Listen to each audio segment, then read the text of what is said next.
Surviving is the same thing as winning. By Pleased Out 123. Chapter 15. Diversion Tactics. Kakashi narrowed his eyes. Across from him, Genma whistled cheerfully as he looked over a bunch of seals Naruto had spread across the grass. Naruto was sitting, hands on his knees, face serious for once, as he awaited the judgment. Kakashi narrowed his eyes at both of them again. "Okay," he finally said. "Why are you here, Genma?" "Good to teach Naruto some seals?" Genma asked, not even glancing up at him. "You are teaching him some seals? During the afternoons.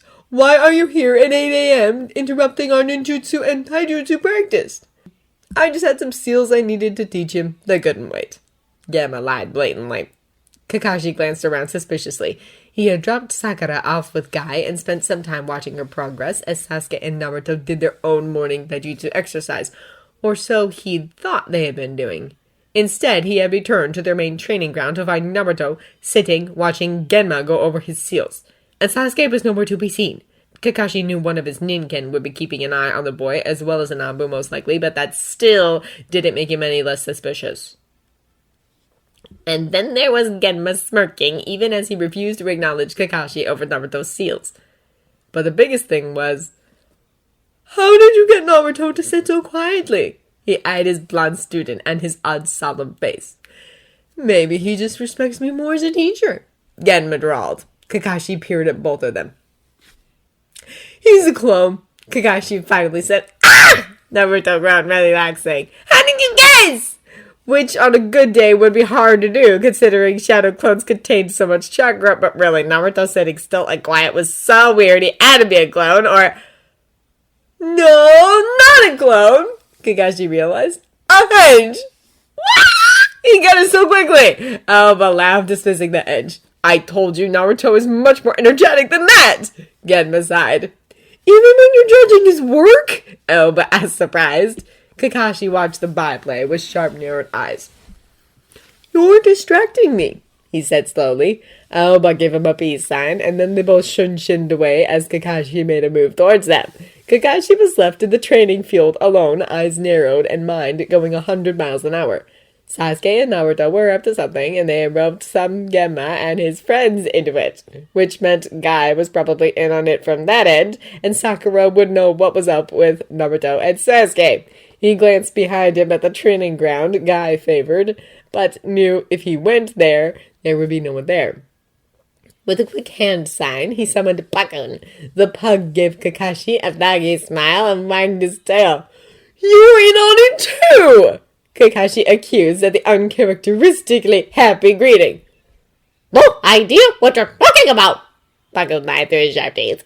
Then the bug vanished, dismissing himself. Kakashi leapt for the path out of the fields and took off back towards town. Something was up, and it was obviously aimed at him. It was a conspiracy. Kakashi almost made it to the village proper when he was ambushed. Only his instincts had him ducking out of the way, spinning off the path to grab a tree branch and haul himself up. A smoke bomb exploded where he had stood, all orange and purple, and obviously Naruto's.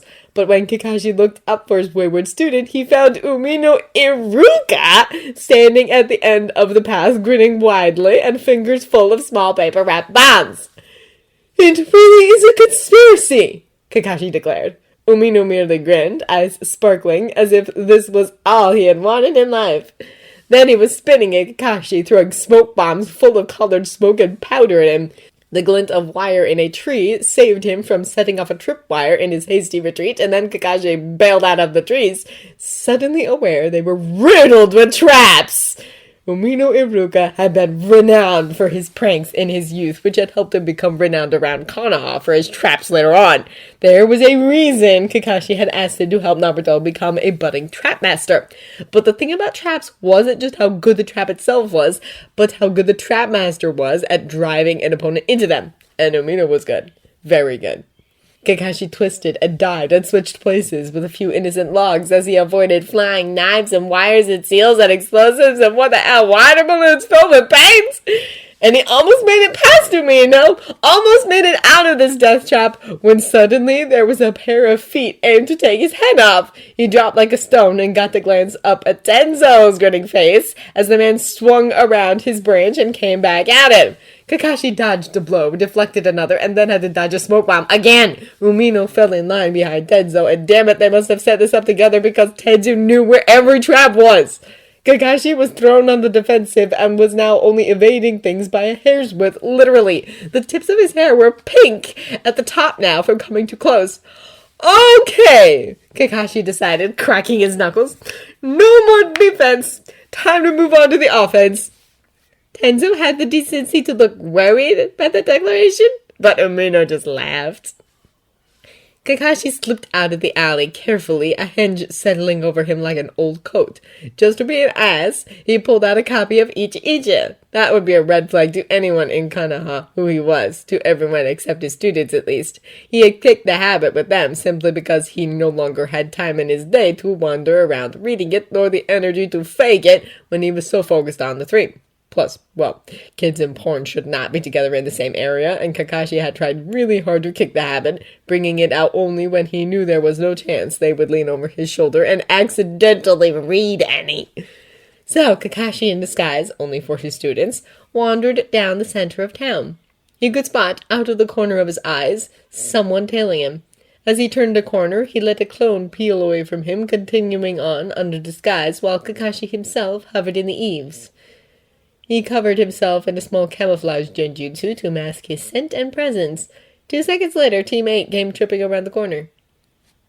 "He is really easy to smell," Inuzuka Kiba grinned. That is true. Why? Because Iruka-sensei's smoke bombs are very distinctive, Abarame Shino said. Ah! Hyuga Hinata nodded. They all crept after his clone rather stealthily for Ganin, to be honest. Lesson 1, genjutsu, he murmured. A few more hand signs, and he watched their eyes glaze over. The clone led them around a block, and then around the same block, again and again and again. None of them noticed. Kakashi chuckled and started in the opposite direction. Damn the country! Kakashi ducked easily, throwing out a palm to deflect the attack and idly looking toward Guy's students as they surrounded him. He said. You should consider your next move very carefully. Guy-sensei warned us of your hip attitude! We beamed. And Sakura warned us you're late to these! So we will not consider our next move but punch on the head! Kakashi slowly turned to look at the other two, who had the decency to look a tad embarrassed and a tad caught. Why would you be attacking me in the street, he said, especially the street leading to my apartment. No reason! Lee laughed nervously. Tenten and Neji seemed to come to the conclusion they needed to distract him, so they lunged forward. Kakashi let another clone peel away from him. Second lesson, he smiled. Taijutsu. The real Kakashi wandered off again, listening to the rising sounds of yelps behind him. Kakashi eyes smiled at the kids, and while Yamanaka Ino looked unafraid and stubborn, Nara Shikamaru had the decency to look worried, lazy/absent. Akimichi Choji took his cue from Shikamaru and carefully braced himself. Well, whatever will I do? Kakashi said dramatically. I seem to have run into some students in need of teaching. We don't need any teaching from you. Ino wrinkled her nose with a dozen of her hair. I don't see a Suma about, and I can't leave 3 poor Ganin with nothing to learn on this fine day, Kakashi said. Let's do lesson number 3, ninjutsu. Oh, fuck. Shikamaru whispered, Choji, take point! While Ino had been talking, Kakashi had let the young Nara subtly catch his shadow. Now Shikamaru was making a hand-side sweat on his forehead as he tried to hold Kakashi still while Choji advanced, fist growing in size. Shikamaru was probably already aware that Kakashi had trained with various Naras and their shadows both during the war and Anbu, so Kakashi didn't bother playing and simply took a step forward, his shadow writhing as Shikamaru tried to hold onto it. Hold him, Shikamaru! Ingo snapped hands, going up. I'm trying! Shikamaru hissed, head shaking. Choji lunged for a hit, and Kakashi knocked him aside effortlessly. Let's start with water jutsu, Kakashi chirped, raising his hands. Shikamaru saw his hand size and blanched. Retreat! he roared. Smart kid, if a bit twitchy. The water dragon that rose from the nearby rain barrel was smaller than his combat one and much less dense. The three kids tried to retreat, but Kakashi didn't let them. The dragon knocked them out flat on their butts, drenching them. Water down! Now! Lightning! Kakashi said, head sparking. They fled, and Kakashi let the sparks die down. Well, where to go now? All the kids had been keeping him away from his apartment block, but Kakashi knew that was a diversion in itself. They wouldn't be so blatant about where they didn't want him. So Kakashi turned on his heel. Kakashi approached the front door of the Hatake Manor, and even from outside, you could hear and sense people inside, including his missing students. He silently opened the front sliding door, stepping into the dark entrance. Surprise! Kakashi blinked, taken aback as the confetti settled in his hair and on his clothes. Sakura, Naruto, and Sasuke all beamed at him. Well, Sakura and Naruto beamed. Sasuke just gave a small smile. They were dressed in civvies again and beaming at him, hands still extended from tossing the confetti on him. Surprise indeed, he said, narrowing his eyes at them, considering I've been trying to find you all day. They didn't even look guilty, just grinned even wider at him. Come on! Naruto said, grabbing at his sleeve to tug him inside. Sakura grabbed his other sleeve and also gave a yank. Kakashi would never admit her yank nearly pulled him right off his feet. Sasuke smirked at him, having seen it, and Kakashi gave the kid a look that said, you had better keep your mouth shut.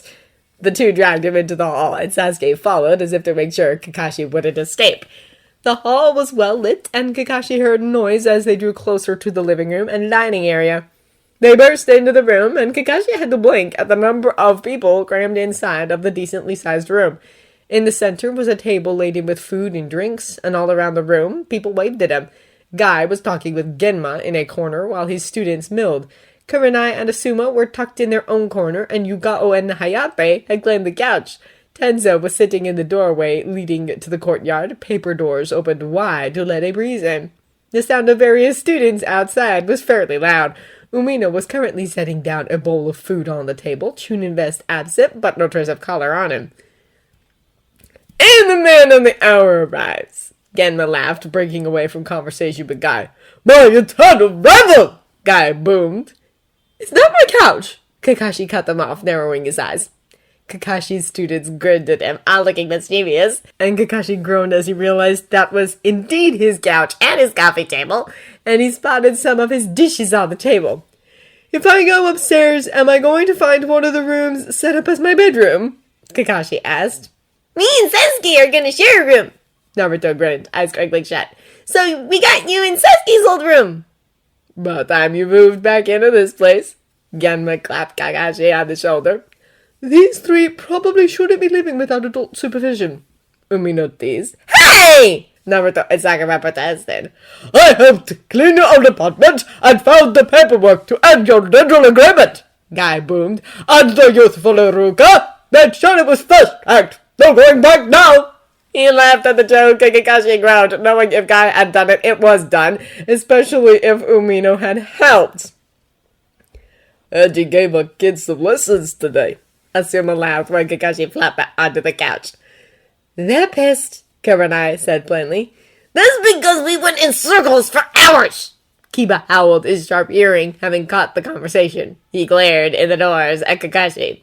I thought Kurenai's students would be better at genjutsu. He shrugged tauntingly.